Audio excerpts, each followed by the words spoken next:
할렐루야. 하나님의 정을 찾는 여러분들에게 하나님의 은혜와 평강이 함께 하시기를 주님의 이름으로 축복합니다. 오늘은 친구들의 적극적인 헌신과 또 믿음으로 치유와 구원을 얻은 중풍병자의 이야기를 통해서 몇 가지 교훈을 살피며 은혜를 나누겠습니다. 여러분, 죄 사함이 인생 문제의 큰 해결책입니다.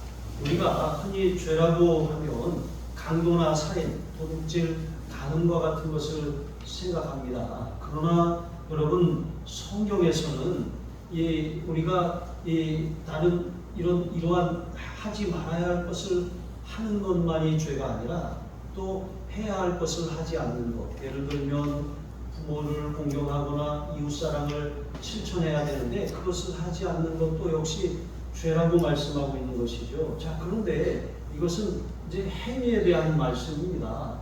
이 행위뿐만 아니라 내적으로도 우리 마음의 교만, 또 정욕, 탐심, 시기, 질투와 같이 이 내적인 죄도 또한 죄라고 말씀하고 있는 것입니다. 그런데 예수님께서도 사람의 입으로 들어가는 것이 사람을 더럽게 하는 것이 아니라 사람의 속에서 나오는 것, 곧 악한 생각이 나와서 사람을 더럽게 한다고 그랬어요. 그러니까 우리 속에는 내면에 그런 악한 생각들이 들어있는 것이죠. 뿐만 아니라 무엇보다도 가장 큰 죄가 무엇입니까? 그것은 하나님을 하나님으로 인정하지 않는 거예요.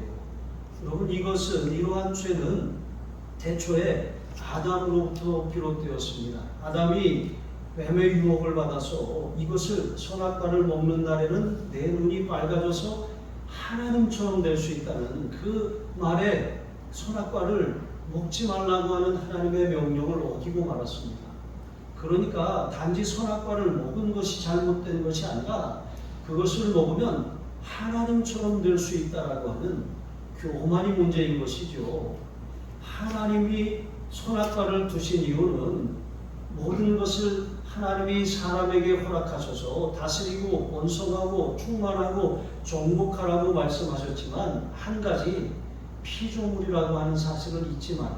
너는 하나님이 될 수 없다라고 하는 것을 말씀하신 것이죠. 그런데 아담은 뱀의 꼬임에 넘어가서 그것을 먹고 말았어요. 그래서 아담의 범죄 이후로 사람들은 하나님을 하나님으로 인정하지 않게 된 것이죠. 그러한 죄를 원죄라고 말하는 것입니다. 원죄가 계속해서 대대로 유전되는 거예요.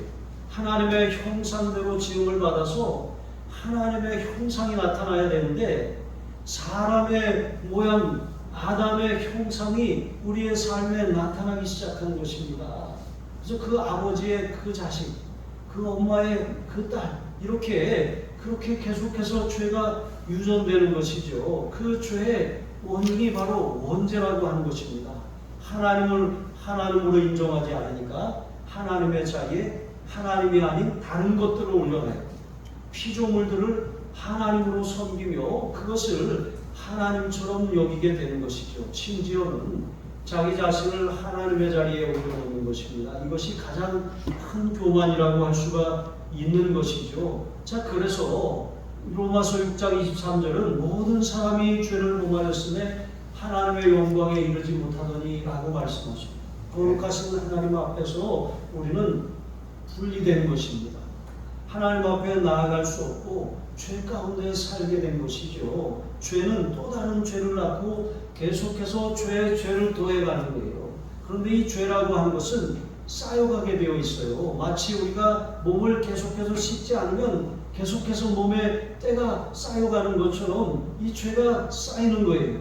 그럼 노아 홍수 때 세상에 죄가 관영하여서, 그러니까 이 개역 한글판 성경에는 관영하다고 표현했는데 여러분, 일반적으로 악하게 되었다는 거예요. 가득하게 되었다는 거예요. 더 이상 가득해서 더 이상 채울 공간이 없으면 이제 흘러 넘치게 되는 것이죠. 성령으로 충만한 것도 성령으로 채워지면 차고 넘치게 되어 있어요. 마찬가지로 죄도 쌓이면 그것이 폭발하게 되어 있는 거예요. 지진도 여러분, 땅에 그런 이 지판이 움직이는 충돌하는 에너지가 쌓여서 더 이상 이것을 그렇게 분출하지 않으면 할 수 없는 상황이 되면 지진이 나고 화산이 폭발하고 이런 일들이 일어나는 것이죠. 죄도 마찬가지라고 하는 것입니다. 이러한 죄로 말미암아 세상은 멸망이 운명입니다. 인생도 사망이 운명이고 육신의 죽음뿐만 아니라 둘째 사망의 해, 영원한 불못에 던져지는 이 죽음을 피할 수 없는 것, 이것이 인간의 피할 수 없는 운명이 된 거예요. 그런데 하나님께서는 우리 인간을 사랑하셔서 우리의 죄 문제, 우리 인생을 멸망으로 끌고 가는 이 죄의 문제, 원래는 마귀를 위하여 예비된 그 지옥에 우리 인생들이 던져지지 않게 하시기 위해서 그 아들 예수님을 보내신 거예요. 아무 죄 없으신 예수님이 우리를 위하여, 우리를 대신해서 인생의 모든 죄를 짊어지시고 십자가에서 죽으셨습니다. 누구든지 그 사실을 믿으면 예수님의 십자가 공로가 나를 위한 것임을 믿을 때 우리의 죄 문제가 단번에 영원토록 완전히 해결되는 거예요. 더 이상 원죄가 우리에게 역사하지 못하는 것이죠. 그래서 요한복음 5장 24절 말씀해 보시면 하나님께서 우리에게 주신 그 말씀, 그러니까 이 예수님의 말씀을 믿으면 우리는 영생을 얻었고 심판에 이르지 아니하며 사망에서 생명으로 옮긴 자가 되는 것입니다. 이것이 바로 우리의 이 구원받은 상태인 것이고 우리의 신분이고 정체성이 되는 것입니다. 이렇게 예수 그리스도의 속량으로 말미암아 우리는 하나님의 은혜로 값없이 의롭다함을 얻게 되었어요. 예수님을 믿는 사람들은 예수님으로 옷 입은 사람들이에요. 아들의 영, 양자의 영, 예수님이 우리 안에 계신 사람들입니다. 하나님께서 우리를 바라보실 때 우리 안에 계신 예수님을 보시고 우리를 자녀라고 인정하시는 거예요. 하나님의 아들이라고, 상속자라고, 딸이라고 그렇게 말씀하시는 것입니다. 자, 이렇게 우리는 하나님의 자녀가 되었기 때문에 언제든지 하나님의 은혜의 보좌 앞으로 나아갈 수가 있어요. 때에 따라 긍휼하심을 얻고 돕는 은혜를 구할 수가 있는 거예요. 아버지 부르면 하나님께서 우리의 삶을 돌보시고 책임져 주시는 거예요. 세례 요한이, 예수님이 세례 받으시기 전에 세례 요한이 이제 두 제자와 함께 섰다가 예수님이 지나가시는 것을 봤어요. 그러니까 보라, 세상 죄를 지고 가는 하나님의 어린 양이로다 그랬다는 것이죠. 그러니까 그 요한의 두 제자가 요한의 말을 듣고서 예수님을 따르기 시작했어요. 세상 죄를 지고 가는 하나님의 어린 양이라고 하는 말은 인생이 죄 문제로 말미암아 인생에 여러 가지 질고가 찾아왔는데 그 문제를 근본적으로 해결하실 메시아가 오셨다고 말하는 것이죠. 그래서 그 두 제자가 예수님을 따릅니다. 그런데 그 중에 한 사람이 누구냐면 바로 시몬 베드로의 형제 안드레입니다.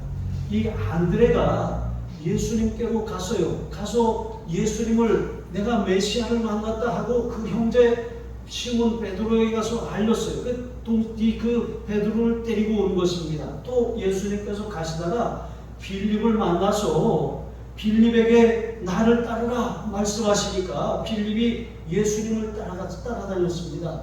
뿐만 아니라 빌립이 이번에는 안드레가 시몬 베드로에게 갔던 것처럼 그 친구 나다나엘에게 가서 내가 성경이 예언하였고 또 선지자들이 가리키는 그 메시아를 만났다.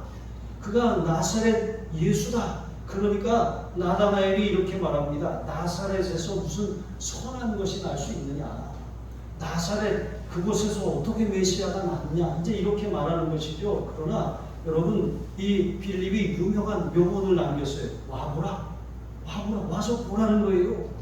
와보라. 컴앤시 하는 거예요. 와서 보라는 거예요. 그래서 이 사람이 왔습니다. 그랬더니 예수님께서 그 나다나엘을 보시더니 그에게 그 가증한 것이 없다 그랬어요. 선한 사람이라고 말씀하셨어요. 이 나다나엘이 예수님을 보고서 하나님의 아들이시요 참 이스라엘의 임금이십니다. 이렇게 고백하게 되었다는 거예요. 자, 여러분, 그러니까 많은 사람들이 죄 가운데 살면서 죄인인지 모르고 살아요. 내가 왜 죄인이냐라고 말하는 것이죠. 내가 무슨 죄를 지었냐? 내가 살인을 했냐? 도둑질을 했냐? 내가 강도짓을 했냐? 물론 그런 짓을 저질렀을 수도 있어요. 그런데 나는 그런 짓을 저지르지 않았다는 거예요. 그러나 여러분, 예수님은 모든 사람이 죄인이고 또 그 죄 문제를 해결하기 위해서 오셨다고 말씀하시는 거예요. 예수님의 이름의 뜻은 자기 백성을 저희 죄에서 구원할 자라고 하는 뜻을 가진 것이죠. 그래서 예수님께서는 세상의 죄를 지고 용문 밖으로 나가서 이 희생 양이 되셨어요. 어린 양이 되시는 것이죠. 세상의 많은 사람들이 이렇게 죄의 짐을 지고 고통 가운데 살아가요. 고통 가운데 사는데 고통 가운데 사는 것을 알지 못해요. 그런데 여러분, 아침에 진군이가 이 교회에 딱 들어오는데 뭐 이러면서 오더라고요. 이렇게 꾸정하고 그래서 아니 애가 무슨 너 뭐 명절이 힘들었냐? 우리가 그렇잖아요. 이제 아이들은 막 뛰어놀고 막 그리고 놀아도 푹 자고 나면 거뜬하게 막 이렇게 해야 되잖아요. 그런데 여러분, 아이들의 모습을 보면서 우리의 모습을 거울처럼 보게 되는 거예요. 우리도 모르게 죽겠다, 힘들다, 이렇게 말할 때가 참 많이 있잖아요. 좋아도 죽겠고 배고파도 죽겠고 힘들어도 죽겠고 막 이렇게 모든 일에다가 다 죽겠다라고 하는 말을 붙여요. 그만큼 삶이 애나 어른이라 힘들다는 거예요. 쉬운 삶은 하나도 없어요. 그런데 우리의 삶을 힘들게 하는 것이 단지 우리 인생에 찾아온 그 문제들 때문인 줄 알았는데 그게 아니에요. 여러분, 죄가 우리를 힘들게 하는 거예요. 우리를 무겁게 하는 것입니다. 죄가 죄인 줄 알지 못하기 때문이지 애나 어른이나 다 죄인이에요. 우리는 다 예수님께 나와서 우리의 죄의 짐을 벗어버려야 돼요. 예수님께 나와서 자유를 얻어야 돼요. 수고하고 무거운 짐진 자들아 다 내게 오라. 내가 너희를 쉬게 하리라. 나는 마음이 온유하고 겸손하니 내 멍에를 메고 내게 배우라. 그러면 참된 힘을 얻으리라고 말씀하신 것입니다. 이렇게 우리의 죄 문제를 해결할 때 우리의 인생 문제들도 하나하나 신탄에 풀리듯이 풀리게 되는 거예요. 이 문제를 해결하고 또 문제가 생기고 또 다른 문제가 생기고 이게 인생이 아니에요. 인생은 고나 고통이 아닌 것입니다. 여러분, 근본적으로 우리의 삶의 죄의 문제를 해결하고 나면 예수님 안에서 우리의 삶의 문제들을 다시 바라보게 되기 시작해요. 그리고 그 문제들을 예수님께 나 자신과 함께 맡기게 되는 것이죠. 그러면 그 문제도 죄의 짐을 풀어주신 예수님께서 인생의 그까지 문제 하나 해결하지 못하시겠습니까? 재정 문제 풀어주지 못하시겠습니까? 자녀의 문제 해결하지 못하시겠습니까? 고치지 못할 질병이 있겠습니까? 우리 인생에 해결받지 못할 문제가 하나도 없어요. 이렇게 여러분, 예수님께 찾아온 이 중풍병자에게도 예수님께서 가장 먼저 하신 말씀이 무엇입니까? 작은 자여 안심하라, 내 죄 사함을 받았느니라. 예수님의 말씀을 통해서도 우리가 인생 문제의 근본 원인이 죄라고 하는 사실을 밝혀볼 필요가 있어요. 물론 모든 질병의 원인이 죄는 아니에요. 누가 어떤 병이 걸리면 저 사람 무슨 하나님 앞에 뭘 잘못을 해서 벌 받았나 보다 이렇게 생각할 수 있는데 그렇지 않아요. 물론 어떤 죄는 질병을 가져오는 죄도 있어요. 그러나 많은 죄들은 나의 그런 죄와 상관없이 그런 세상의 죄, 또 아담의 원죄로 말미암아 그냥 무차별적으로 뿌려진 그런 죄로 말미암아 질병이 찾아오는 경우도 있어요. 코로나처럼. 그렇게 또 어떤 경우에는 자신이 건강을 잘 관리하지 못해서 찾아오는 질병도 있는 것입니다. 어쨌든 중요한 것은 우리가 병이 딱 들면 무엇보다도 하나님, 이 병이 나에게 찾아온 이유가 무엇입니까? 혹시 제가 잘못하여 회개할 것이 있습니까? 여러분, 그렇게 기도하시는 거예요. 그래서 혹시 회개할 잘못이 떠오른다면 회개하면 되는 거예요. 회개하고 또 은혜를 구하며 고쳐달라고 기도하면 되는 것이죠. 근데 만약에 이것이 어떤 죄 때문이 아니라면 하나님의 은혜와 긍휼을 구하면서 우리가 또 기도를 요청하고 다른 성도들에게 교회에 알리고 나를 위해 기도해 주세요 라고 서로 기도하면서 정말 주님의 치유의 능력을 경험해야 될 줄로 믿습니다. 죄는 인생 문제의 근본 원인입니다. 세상의 많은 종교들이 어떤 고행이나 아니면 어떤 철학이나 아니면 어떤 선행을 베푸는 이런 일이나 아니면 뭐 길에 다니다 보면 이렇게 뭐 도를 하십니까? 뭐 이런 사람들도 있잖아요. 이런 사람들이 하는 얘기가 조상 제사를 뭐 드려야 뭐 보니까 당신은 한 5대까지 이렇게 제사를 드려야 인생이 풀릴 겁니다. 이렇게 말하는 사람들이 있어요. 그러나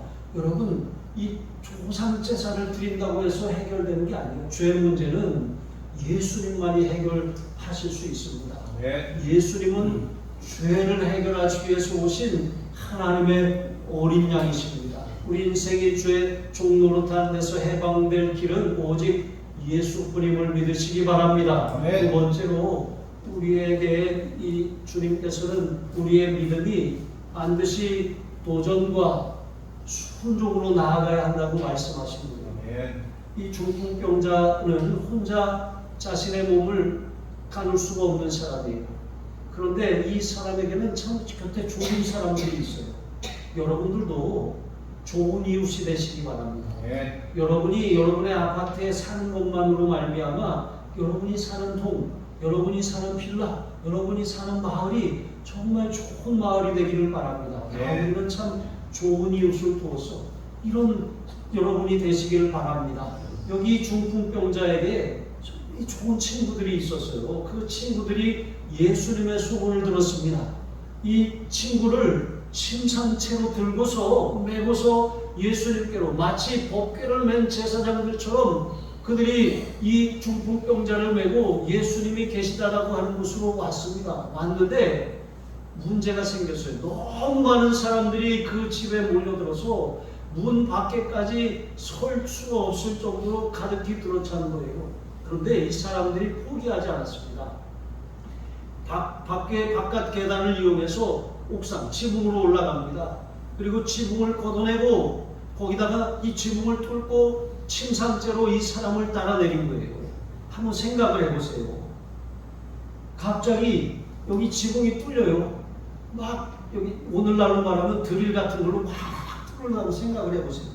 예수님이 말씀을 하시고 예배를 드리고 있는데 막 지붕이 뚫려요. 그러더니 막 흙먼지가 막 쏟아져 내립니다. 거기엔 뭐 작은 돌들도 있었겠죠. 막 쏟아져 이거 뭐야? 막 이렇게 하는데 갑자기 침대가 줄에 달려가지고 밑으로 내려오는 거예요.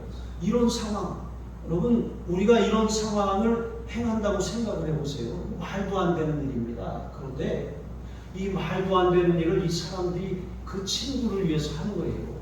그렇게 따라 내렸습니다. 우리가 한 사람을 전도하는 일이 결코 쉬운 일이 아닙니다. 교회에 와서 앉아있게 되는 거 이거 결코 데려다 놔도 또 계속 지속적으로 앉아있게 하는 것도 결코 쉬운 일이 아니에요. 한 사람이 오면 오기까지 얼마나 많은 사람들이 그를 위해 기도하고 얼마나 많은 사랑과 헌신이 필요한지 몰라요. 그리고 때려다 놨어도 양육해야 돼요. 말씀으로 길러내야 하는 것입니다. 그러면 이런 이 삶에는 반드시 어려움이 있고 많은 장애물들이 있죠. 그래서 우리는 많은 이유가 있어요. 이 사람은 예수 믿기 어려워. 이 사람은 데려오기 참 힘들어. 이 사람은 요양병원에 있어. 이 사람은 중환자실에 있어. 이 사람은 뭐 몇 대째 그런 모태신앙이야. 모태신앙인데 기독교 모태가 아니라 불교 모태. 여러분 어제 내가 매일 기쁘게 영상을 잠깐 봤는데요. 거기 보니까 예라모십 그 찬양 인도자들이 아주 요즘에 청소년들에게 굉장히 인기를 끌고 있어요. 그런데 여기 거기에 그 찬양 인도자 가운데 관보라고 하는 이름을 가진 찬양 인도자가 있더라고요. 그 관보의 이름 뜻이 뭐냐면 관세음 보살이라고 했어요. 아버지가 그렇게 졌다는 거예요. 그런데 관세음 보살이 찬양 인도를 하고 있는 것이죠. 하나님의 은혜고 기적 중에 기적입니다. 그러니까 그런 사람이 예수를 믿는다는 것 자체가 우리는 저 사람은 안 돼 라고 아예 처음부터 세상 말로 제껴두는 거예요. 그런데 사람으로서는 할 수 없지만 하나님으로서는 하실 수 있다고 했잖아요. 구원받지 못할 이유가 있는 사람은 없어요. 네. 이 사람은 이래서 안 된다고 우리가 지레 겁먹고 지레 우리가 판단하고 그렇게 우리 돌아보지 않을 것이 아니라는 것입니다. 많은 장애물이 있는 것 당연한 것이죠. 장애물이 많을수록 그 사람은 반드시 구원받아야 될 사람이라는 거예요. 그 사람은 반드시 돌아와야 할 사람이라고 하는 거예요. 아무리 많은 사람들이 방해하고 길이 없고 또 방법이 없고 어떻게 다른 사람들에게 이것 뭐 욕먹을 일이야, 민폐야, 이거 이렇게 하면 이거 엄청난 그런 반대에 부딪혀 이런 상황이 된다고 할지라도 여러분 이 친구들은 그 한 친구를 사랑하는 마음으로 기꺼이 희생하고 헌신하고 도전하고 용기를 그렇게 펼치는 것입니다. 여러분 이와 같이 여러분 우리 주변에 하나님을 알지 못하는 사람들이 분명히 있어요. 그 사람들을 바라보면서 그냥 우리가 이렇게 그냥 혀를 차면서 바라볼 것이 아니라 아이고 하나님의 잃어버린 아들이구나. 여러분 내 새끼 잃어버렸다고 생각해 보세요. 강아지 집에서 키우는 강아지라도 잃어버리면 전봇대에다가 강아지를 찾습니다 하고 사진을 붙여놓잖아요. 하물며 잃어버린 하나님의 자녀들이 우리의 형제들이 여러분 주변에 널려 있는데 우리가 그들을 외면하고 그들을 여러 가지 이유를 들어서 그렇게 돌아보지 않는다면 얼마나 하나님의 마음이 아프시겠습니까? 여러분 이들에게 있는 마치 12해를 혈육적으로 앓던 여인이 12해를 하혈을 했으니까 얼마나 그 삶이 피폐했겠어요. 많은 의원에게 가서 많은 치료 방법을 써봤지만 오히려 괴로움을 당했어요. 아무런 초험도 없습니다. 오히려 병이 더 중하여졌습니다. 살 소망까지 다 끊어졌습니다. 그런데 예수님에 대한 소문을 들었어요. 예수님에게 가면 내가 그 옷자락이라도 만질 수만 있다면 내 병이 나으리라라고 하는 믿음을 갖게 되었어요. 그래서 예수님께로 가는데 얼마나 많은 사람들이 예수님을 에워싸고 미는지 아무 기운 없는 여인이 예수님께 갈 방법이 없잖아요. 그런데도 죽기 살기로 하고 뚫고 들어가잖아요. 여러분 이런 것처럼 우리가 한 영혼을 향한 마음이 그러해야 한다는 거예요. 핑계가 될 수가 없는 것입니다. 이유가 돼서는 안 되는 것입니다. 하나님이 가능하다고 말씀하시는 것을 우리가 안 된다고 포기해버려서는 절대로 안 되는 것입니다. 예수님께서는 그 친구들의 믿음을 보셨어요. 그리고 이렇게 말씀하십니다. 중풍병자에게 작은 자여 내 죄 사함을 받았느니라 말씀하셨어요. 여러분 작은 자라고 하는 말은 하나님의 자녀라고 하는 뜻도 있거든요. 그러니까 잃어버린 하나님의 자녀예요. 하나님께서 그를 기다리신 거예요. 그래서 죄 사함을 선언하신 거예요. 그를 구원하신 것이죠. 잃어버린 아들을 다시 찾은 거예요. 뿐만 아니라 잃어버린 그 아들의 몸의 질병을 고쳐주시는 것이죠. 예수님은 이런 분입니다. 여러분 우리가 예수님을 참으로 만났다면 우리의 인생의 많은 문제들과 함께 우리 자신을 예수님께 맡겨야 돼요. 기도해야 돼요. 예수님이 영원한 멸망에 처할 수밖에 없는 나의 죄를 씻어주셨는데 내 문제를 못 고치랴, 내 질병을 못 고치시랴, 내 가족을 못 고치시랴, 내 사업을, 내 인생을 못 고치시랴, 내 자녀를 못 고치시랴. 여러분 이런 확신을 가지고 믿음으로 주님 내 죄를 씻어주셨으니 내 문제도 해결해 주십시오 라고 그렇게 믿음으로 간구하시기를 바랍니다. 또 주변에 고통당하는 죄의 짐을 지고 살아가는 영혼들을 주님께로 인도하는 여러분 그런 도구로 일평생 쓰임받기를 주님의 이름으로 축복합니다. 세 번째로 여러분 예수님을 대하는 태도가 영원을 가르는 거예요. 영원을. 예수님이 죄사함을 선언하시는 것을 서기관들이 들었어요. 그 자리에 앉아있던 서기관들 몇이 듣고는 이 사람이 어찌 이렇게 말하는가? 신성모독이로다. 죄사하는 권세는 하나님께만 있는데 그러면 자기가 하나님이란 얘기가? 이러한 죄는 분명히 레위기 24장 14절 이하에 보니까 돌로 쳐서 죽이라고 명령하셨거든요. 그러니까 그들은 당장이라도 예수님을 광장으로 끌어내서 돌로 쳐서 죽일 판이었어요. 그런데 생각만 했다는 거예요. 생각만. 실제로 행동에 옮기진 않고 예수님의 권위에 압도당해서 생각만 했다는 거예요. 그런데 예수님께서는 그 생각을 그 중심에 하셨다는 것입니다. 여러분, 우리가 하나님의 마음을, 하나님 앞에 우리의 마음을 숨길 수가 없어요. 10길 물속은 알아도 한 길 사람 속은 모른다는 속담이 있어요. 그러나 그래서 우리가 다른 사람들에 대해서 누군가 자기 자신을 철저하게 연기하고 속이면 속을 수밖에 없잖아요. 그러나 하나님은 아셔요. 하나님은 심장과 폐부를 감찰하시고 아시는 분이십니다. 예수님은 하나님이시잖아요. 그러니까 그들의 생각을 아셨어요. 중심에 아시고 그들에게 말씀하시는 거예요. 그들의 생각이 옳지 않다는 것이죠. 여러분, 그러나 한번 생각을 해보세요. 이 사람들은 서기관들이거든요. 서기관들은 포로기 이후에 율법 학자들이에요. 그 느헤미야 시대에 에스라가 바로 그 서기관이었거든요. 학사 겸 제사장이고 서기관이었어요. 그러니까 이 사람들은 율법에 대해서 최고의 학사들이니까 이 율법을 정확하게 잘 해석하는 사람들입니다. 그래서 그들은 그들의 지식을 가지고 이러한 일은 분명히 돌에 맞아 죽을 일이라고 그렇게 그들이 생각한 것인데 그들의 생각이 틀리지 않았다는 거예요. 그러나 여러분, 그들의 문제가 무엇입니까? 그들은 예수님이 하나님의 아들이시라고 하는 사실을 알아보지 못했습니다. 모세의 율법과 선지자들이 예언한 글에 대한 조회가 있는 사람들임에도 불구하고 그 말씀이 메시아이신 예수님을 가리키는 것이라고 하는 사실을 눈앞에 예수님을 두고도 알지 못한 거예요. 그래서 요한복음 5장 39절 이하에 보시면 너희가 성경에서 영생을 얻는 줄 생각하고 성경을 연구하거니와 이 성경이 곧 내게 대하여 증언하는 것이니라. 그러나 너희가 영생을 얻기 위하여 내게 오기를 원하지 아니하는도다. 여러분, 예수님께서 이렇게 말씀하신 거예요. 아무리 성경에 대한 지식이 많아도 예수님을 인격적으로 만나지 못하면, 말씀으로 찾아오신 하나님으로 만나지 못하면 그것이 예수님에 대한 이야기인지 전혀 알지 못하게 되는 것입니다.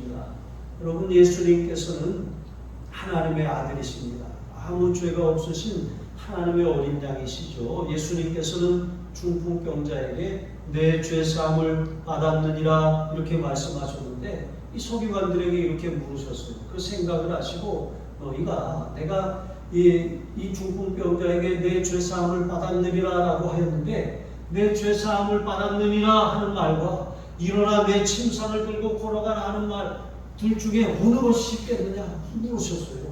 여러분, 어떤 게 쉬워요? 죄사함을 받았느니라 이게 쉬워요? 일어나 침상을 들고 걸어가라 이게 더 쉬워요? 그냥 겉으로 생각하면 말이 쉬우니까 그냥 내 죄사함을 받았느니라 하는 말이 쉽잖아요. 그러나 그렇지 않아요.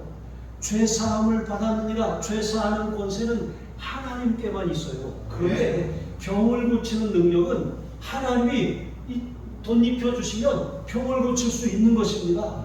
그러니까 사실 이 침상을 들고 걸어가라 하는 말이 더 어려운 게 아니라 죄를 사하였느니라 선언하는 것이 더 어려운 말이라고 하는 거예요. 자, 이렇게 말씀하시고 예수님께서는 일어나 내 침상을 들고 걸어가라 이렇게 명령하셨어요. 그러니까 이렇게 말씀하시는 것은 예수님에게 죄 사하는 권세가 있다는 거예요. 예수님이 하나님이시라고 하는 거예요. 그리고 그 권세가 있다는 사실을 일어나 침상을 들고 걸어가라 명령할 때 그 사람이 침상을 들고 걸어감으로 증명하시겠다는 거예요. 여러분, 그렇게 말씀하시니까 실제로 이 사람이 침상을 들고 걸어갔습니다. 예수님은 이렇게 중풍병자에게 죄사함을 선언하시고 일어나 침상을 들고 걸어가라고 말씀하셨어요. 여러분, 예수님의 이 명령을 보면 세 가지 명령이 들어있는 것을 알 수가 있어요. 여기에 보니까 첫 번째는 침상에 누운 이 중풍병자를 향해서 일어나라 그랬어요. 일어나라. 여러분 일어나시기 바랍니다. 여러분의 삶이 일어나시길 바랍니다. 가정이 일어나시길 축복합니다. 여러분의 인생이 예수의 이름으로 일어나시기를 바랍니다. 이렇게 중풍병자의 가장 큰 문제가 바로 이 질병이었잖아요. 일어나라! 라고 명령하였습니다. 그리고 두 번째 명령이 무엇입니까? 그것은 회복 명령이에요. 이 사람이 처음에는 침상에 들려서 왔어요. 그런데 침상을 들고 걸어가라는 거예요. 들려온 사람에게 들고 걸어가라고 하는 것이죠. 다시 몸이 건강하게 회복되라고 하는 회복 명령이에요. 단지 질병이 떠나간 것뿐만 아니라 다시 몸에 생기가 들어가서 일어나라는 거예요. 그래서 삶이 전과 같이 회복되라고 하는 것이죠. 그리고 세 번째 명령은 복귀 명령이에요. 돌아가라는 거예요. 다시 일상으로 집으로 돌아가라는 것이죠. 여러분 저희 둘째 아들이 이제 군생활 이제 얼마 안 남겨두고 이제 그 훈련을 받다가 복숭아뼈가 이렇게 골절이 됐어요. 골절이 돼가지고 이제 그 군병원에서 치료를 받고 그렇게 했는데 또 바깥 병원에도 가보니까 수술해야 된다고 그래요. 근데 좋은 이제 뭐 군의관님을 만나서 이렇게 잘 수술 안 하고 치료를 했는데 그런데 처음에 골절이 났을 때 이제 치료를 받고서 괜찮아졌어요. 근데 괜찮아졌다가 이제 또 유격훈련이 있어서 유격훈련을 갔습니다. 갔는데 훈련을 받다가 또 이게 아파가지고 왜 이렇게 아프지 그랬대요.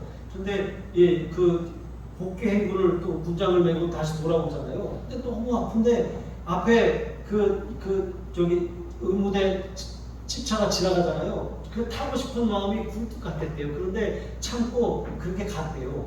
그렇게 자대에 돌아왔는데 너무 아파서 다시 군병원에 가보니까 진짜 발목이 또 부러졌대요. 근데 그것도 모르고 계속 참고 왔다는 거예요. 저희 아들이 참 잘 참아요. 저보다 나은 게 좀 저는 잘 못 참거든요. 근데 이 큰 아들은 좀 잘 참아요. 그 뒤통수도 납작합니다. 아기 때도 눕혀놓으면 가만히 있어요. 그냥 막 보채지도 않고 그냥 가만히 누워 있어요. 그냥 뒤통수가 납작해요. 근데 어쨌든 이 아들이 그렇게 해서 이제 치료를 잘 받고 군병원에서 이제 회복이 돼서 건강하게 제대를 했습니다. 제가 이 말씀을 왜 드리냐면 여러분 이게 마찬가지로 우리 삶에 문제가 생기면 이게 그 자리를 떠나가야 돼요. 그걸 치료받아야 됩니다. 치료받고 난 다음에 다시 이제 돌아와서 회복을 해야 돼요. 회복을 하고 난 다음에 다시 일상으로 돌아가야 되는 것이죠. 이것처럼 예수님의 명령 안에는 우리의 문제에 대해서 그것을 해결하시는 그런 이 치유 명령이 들어있어요. 그리고 그것을 다시 회복하시는 회복 명령이 있어요. 그리고 다시 일상으로 돌아가라는 복귀 명령이 있는 것입니다. 이와 같이 주님의 말씀 안에는 원인 치료부터 모든 그런 증상 치료와 이런 재활 치료까지 예수님의 말씀 안에 다 들어있는 거예요.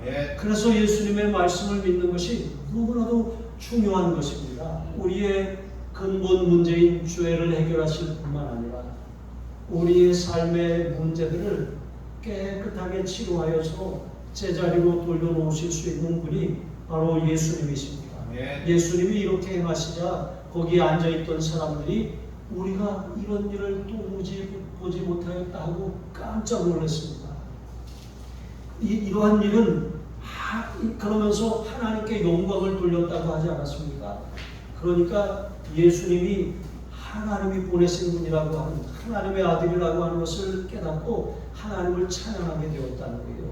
그러니까 한 사람이 회복되면 여러분 모든 사람이 그 사람으로 말미암아 하나님께 찬양하게 되는 거예요. 여러분이 그와 같은 사람이 되시기를 바랍니다.